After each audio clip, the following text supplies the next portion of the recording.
नमस्कार साथियों। तो आज है 1 मार्च 2025 और हर एक महीने की पहली या तो दूसरी तारीख को आउट होता है ऑटो सेल्स की रिपोर्ट। आज दोस्तों ज्यादातर कंपनी की जो ऑटो सेल्स की रिपोर्ट फरवरी की महीने की बहुत ही अच्छा था, एक्सेप्शन दो कंपनी। और ये दो कंपनी की शेयर दोस्तों नेक्स्ट डे मतलब सोमवार को जैसे ही बाजार ओपन होगा, नजर इसके ऊपर बना के रखना। अगर बाजार की सेंटिमेंट ठीक ठाक या फ्लैट भी रहा ना, और खास करके ब्रोकरेज द्वारा अगर डाउनग्रेड किया इसी सेल्स के ऊपर बेस करके, तो शेयर में डिक्लाइन होने का चांस है, कोई रोक नहीं सकता। तो चलिए शुरू करते हैं। सबसे पहले कंपनी जो है ये ना केवल अपने सेक्टर की टॉप कंपनी है बल्कि निफ्टी 50 की पार्ट है, Tata Motors limited. Tata Motors limited जो कि हर एक दिन अपना 52 लो टच कर रहा है। जैसे कि लास्ट डे आप उठा के देखिए, शेयर देखिए, लो टच के इंटरडे लो 618.45 रुपए पे, वहीं इसका 52 लो भी है। अब कंपनी की सेल्स की रिपोर्ट बैक टू बैक कुछ महीनों पे वीक होता गया, जो कि आगे हम रिकॉर्ड भी चेक करेंगे, और जिसके चलते ये जो गिरावट हुआ ना, लास्ट एक महीने की अगर हम बात करें, टाटा मोटर्स 9.5% 10% गिर चुका है। 6 महीने की बात करें 43% गिरा। अब ये कोई छोटे कंपनी नहीं है, ब्लू चिप कंपनी है, ब्लू चिप शेयर है टाटा मोटर्स, बड़े कंपनी अपने सेक्टर की। उसके बाद देखिए लग रहा है कि ये कोई मिड कैप या स्मॉल कैप शेयर है, इस मतलब इस रफ्तार से क्रैश किया शेयर। ठीक है, तो चलिए ये सारी बातें हम बाद में करेंगे। सबसे पहले चेक करते हैं कंपनी की सेल्स कैसा हुआ फरवरी पे। Tata Motors sale dip, again dip 8% in February. अच्छा, अलग अलग सेगमेंट में देख लेते हैं। अच्छा, सबसे पहले टोटल जो सेल हुआ, टोटल टोटल इस बार सेल हुआ है 79,344 यूनिट। लास्ट ईयर मतलब 2024 की फरवरी के महीने पे टोटल जो नंबर था 86,406 यूनिट, जो कि ओवरऑल बात करें टोटल सेल 8% नीचे ईयर ऑन ईयर बेस पे डिक्लाइन हुआ। अच्छा, अगर हम बात करें डोमेस्टिक सेल, टोटल जो डोमेस्टिक सेल इस बार हुआ है 77,232 यूनिट। लास्ट ईयर में यही नंबर था 84,834 यूनिट। तो मतलब टोटल सेल जहां पे 8% नीचे, डोमेस्टिक सेल की अगर हम बात करें 9% नीचे हुआ। 9%, ये कोई छोटा मोटा आंकड़ा नहीं है। हाँ, अगर 1-2% नीचे होता वो अलग मुद्दा है, बट हाँ यहाँ पे सीधा सीधा 9% डिक्लाइन हुआ। अच्छा, अगर हम बात करें पैसेंजर व्हीकल्स की सेगमेंट, जो कि एक बहुत ही प्राइमरी सेगमेंट है टाटा मोटर्स की, है ना, पैसेंजर व्हीकल्स, तो आप देख सकते हो लास्ट ईयर में जो टोटल सेल हुआ था कंपनी की 51,321 यूनिट, इस बार 9% डाउन, यहां पे भी 9% की ड्रॉप हुआ, 46,811 यूनिट। और अगर आप देखेंगे कमर्शियल व्हीकल्स की सेगमेंट पे, सीवी, जिसका डीमर्जर बहुत जल्दी होगा, ठीक है, उस पर भी गिरावट हुआ, जो कि आप देख सकते हो 32,533 यूनिट, यहां पे भी 7% की डिक्लाइन कंपनी फरवरी में बुक किया। अब देखिए, ये पहली महीना नहीं हुआ कि शेयर्स के अंदर ड्रॉप हुआ, बैक टू बैक कुछ महीनों पे हुआ। मैं आपको रिकॉर्ड दिखाता हूँ, ये कौन सा महीना का था, फरवरी का महीना का था। अब मैं आपको जनवरी का दिखाता हूँ, ये देखिए, ये जनवरी के महीने का रिपोर्ट जो कि फरवरी में आउट हुआ था। Tata Motors total vehicles dispatch decline 7%, 80,304 unit in January.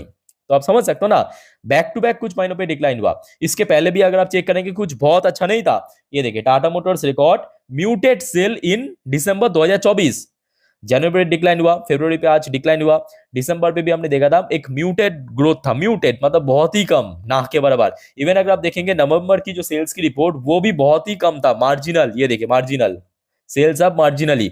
Even उसके पहले बहुत सारे मंथ ऐसा भी था जो कि सेल्स में लगातार डिक्लाइन हुआ। और ये एक बहुत बड़ी रीजन है कि टाटा मोटर्स की share just like mid cap small cap जैसे बिहेव कर रहा है।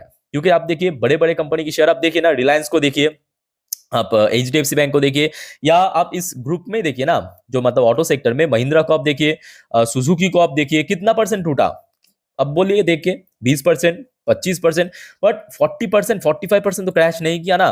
टाटा मोटर्स की जो परफॉर्मेंस लगातार वीक होता गया, इसके पीछे रीजन दोस्तों यही हो, ये देखिए, शेयर जो है लगभग 46% ड्रॉप हो चुका है अपना मतलब ऑल टाइम हाई के साथ। अगर हम कैलकुलेट करें, देखिए शेयर अपना हाई टच किया था 1,179 रुपए पे, और वही शेयर आज की डेट में आपको 620 रुपए में मिल रहा है। ठीक है, तो ये है मुख्य वजह, कंपनी की सेल्स लगातार डिक्लाइन हो रहा है। आई थिंक कंपनी को इस बारे में थोड़ा सा अलर्ट होना चाहिए, काम करना चाहिए मैनेजमेंट के ऊपर।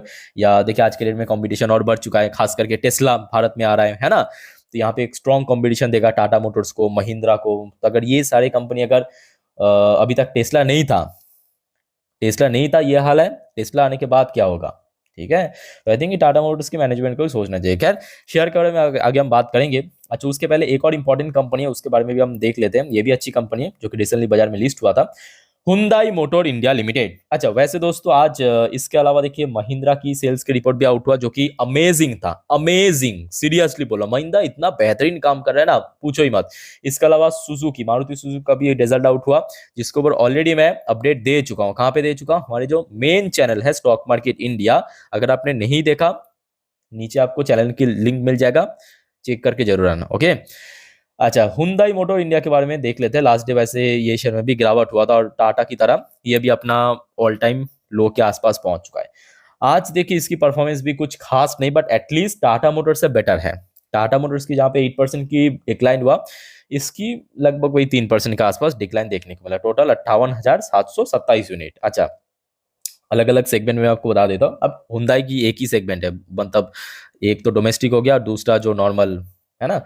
तो लास्ट ईयर मतलब आपके 24 में फरवरी पे टोटल सेल हुआ था कंपनी की 60,501 यूनिट। इस बार 3% ड्रॉप 58,727 यूनिट हुआ। ठीक है, और अगर हम नेक्स्ट इंपॉर्टेंट सेगमेंट की बात करें तो डोमेस्टिक मार्केट में लास्ट ईयर में होता 50,201 यूनिट, इस बार ड्रॉप हुआ है 47,727 यूनिट, जो कि 5% की डिक्लाइन हुआ। एक्सपोर्ट इस बार कंपनी की बहुत अच्छा हुआ, मैं कहूँगा ये बहुत मतलब एक अच्छी पार्ट है। ये देखिए लास्ट ईयर में था 10,300 यूनिट, इस बार बढ़ के इंक्रीज हुआ, बहुत अच्छे इंक्रीज हुआ, 11,000 पे पहुंच चुका। तो ओवरऑल बात करें कंपनी की सेल्स में भले ही डिक्लाइन हुआ, बट कंपनी इस बार एक्सपोर्ट के मामले में बहुत अच्छा काम किया, बेहतरीन काम किया। बट हाँ, डोमेस्टिकली जो सेल्स है उसमें थोड़ा ज्यादा ही डिक्लाइन हुआ, मतलब टोटल हुआ 3% और डोमेस्टिकली 5%। ठीक है, तो थोड़ा बहुत यहाँ पे मेकअप हो चुका ओवरऑल एक्सपोर्ट को मिला जुला के। ठीक है, अच्छा, यहाँ पे हुंडई के ऊपर एक और इंपॉर्टेंट अपडेट है। बाय द वे, हुंडई के ऊपर एक और इंपॉर्टेंट अपडेट है, आज का एकदम लेटेस्ट अपडेट है। Hyundai motor India receive GST notice, वो भी कितना, 17.5 करोड़ रुपए की जीएसटी नोटिस। स्टॉक डाउन 7% इन 5 सेशन। ये तो अलग मुद्दा है, बट हाँ, इसका भी इंपैक्ट आपको नेक्स्ट डे बाजार ओपन होते ही देखने को मिलेगा। ये देखिए आज का लेटेस्ट अपडेट है, 1 मार्च 2025 शाम के 7:02 का अपडेट है। एकदम गर्मा गर्म न्यूज आपके सामने परोस रहा हूँ। ठीक है, अच्छा, लास्ट डे ये दोनों ही कंपनी में नो डाउट बहुत अच्छा कारोबार हुआ था। और टाटा मोटर्स की बात करें जहाँ पे 2 करोड़ के ऊपर टोटल शेयर ट्रेड भी हुआ था, 51.53% डिलीवरेबल परसेंटेज भी लास्ट डे देखने को मिला था। और दूसरी ओर में हुंडई मोटर इंडिया की बात करें, लगभग सॉरी 2 करोड़ 91 लाख के ऊपर शेयर ट्रेड हुआ था, जिसमें 54.11% की डिलीवरी रेट देखने को मिला था। अब बेसिक सी सवाल ये आ रहा है कि सर अगर मान लो कि गिरावट हो गया, ठीक है, तो कहां तक गिर सकता है। बट उसके पहले दोस्तों मैं आपको एक और बात बताना चाहता हूँ। देखिए कंपनी की परफॉर्मेंस वीक हुआ, कहीं से कोई नेगेटिव खबर आ गया, जिसमें मैं बार बार कहता हूँ ऐसा बात नहीं है कि 100% चांस है इसमें गिरावट होने का, नहीं, ऐसी बात भी नहीं है। ठीक है, मेजोरिटी ऑफ चांस है, मेजोरिटी मतलब कितना परसेंट चांस है, 60% चांस है। हाँ, अगर देखिए कोई ब्रोकरेज ने अच्छा रेटिंग एंड टारगेट दे दिया, बाजार की सेंटिमेंट बढ़िया हो गया, तो ये पॉसिबिलिटी है कि शेयर में गैप डाउन ओपन होने के बाद रिकवर कर जाए, ये भी पॉसिबिलिटी है। ठीक है, तो जिस वजह से मैं आपको ये नहीं कहूंगा कि हाँ एकदम मतलब 100% शेयर में गिरावट होगा, नहीं, ये गलत बात है। ठीक है, मैं आपको कहूंगा मेजोरिटी ऑफ चांस है। तो जिस वजह से आप बहुत ज्यादा डरने की भी जरूरत नहीं, अगर आपके पास है टाटा मोटर्स की शेयर है, हुंडई मोटर्स की शेयर। बट हाँ, कुछ क्रूशियल लेवल्स है, इसको आप थोड़ा बहुत नोट डाउन कर लीजिए। जैसे कि हमने देखा लास्ट डे शेयर अपना 1 साल की लोएस्ट पर में पहुंच चुका है। तो अगर ये लेवल टूट, मतलब जो लेवल पे आके रुका है लगभग 620 के आसपास, तो ये लेवल अगर तोड़ के नीचे आ गया तो उसके नीचे आप देख सकते हो सीधा सीधा जहां पे शेयर 1 साल पहले बार बार रेजिस्टेंस मिला था, कहां पे मिला था आप ध्यान से देखिए, ऑलमोस्ट 7-8 महीने से मिल रहा था, वो था आपका 500। एक बार मैं आपको लिख के देता हूँ, 490 से लेके 500। तो शेयर लगभग वही 600-620 का आंकड़ा अगर ब्रेक करके नीचे आ गया तो लगभग 490-500 के आसपास पहुंचने का चांस है। ठीक है, पर आशा रखता हूं कि इतना ज्यादा नीचे नहीं गिरेगा, बिकॉज कंपनी ठीक ठाक कंपनी, अगर थोड़ा बहुत गैप डाउन ओपनिंग होता भी है ना, तो अगर बाजार की सेंटिमेंट साथ मिल गया तो शेयर में एक पुल बैक भी हो सकता है, मतलब बाउंस बैक भी हो सकता है। ओके, तो इसको ऊपर नजर रखिए। नेक्स्ट हम बात करेंगे हुंडई। हुंडई की बात करें, ये देखिए ये तो ऑलमोस्ट अपना ऑल टाइम लो के आसपास ही है। तो इमीडिएट मैं कहूंगा अगर गिरावट हो भी गया, जो भी इसका ऑल टाइम लो है, लिस्ट तो रिसेंटली हुआ है, बहुत पुराना नहीं है, 1 साल भी नहीं हुआ, तो लगभग 1600 के आसपास जो इसका लो है उसके आसपास एक अच्छा सपोर्ट मिल सकता है। फिर भी मैं कहूँगा दोनों ही शेयर अच्छी कंपनी है, डिसेंट कंपनी है, मतलब खास करके हुंडई या टाटा मोटर्स से एक दूसरे कंपेटर है, तो इसको नजर जरूर रखिएगा। ठीक है दोस्तों, और कोई आपका डाउट्स है कमेंट करके पूछिए। बाय द वे दोस्तों, कल रात की जो 10:30 की वीडियो आएगी इस चैनल में मिस मत करना, बिकॉज सोमवार फिर से बाजार ओपन होगा और मार्केट से रिलेटेड सारे जानकारी, सारे अपडेट आपको मैं दे दूंगा कल पूरे दिन पे, रविवार को, ठीक है। तो चैनल के साथ कनेक्टेड रहिए, सब्सक्राइब करके रखिए, वीडियो अच्छी लगे तो लाइक करना और मुझे फॉलो करना मत भूलना। इंस्टाग्राम में लिंक आपको नीचे डिस्क्रिप्शन बॉक्स में मिल जाएगा। फिलहाल मिलता है एक नया वीडियो पे। टेक केयर, बाय बाय, जय हिंद।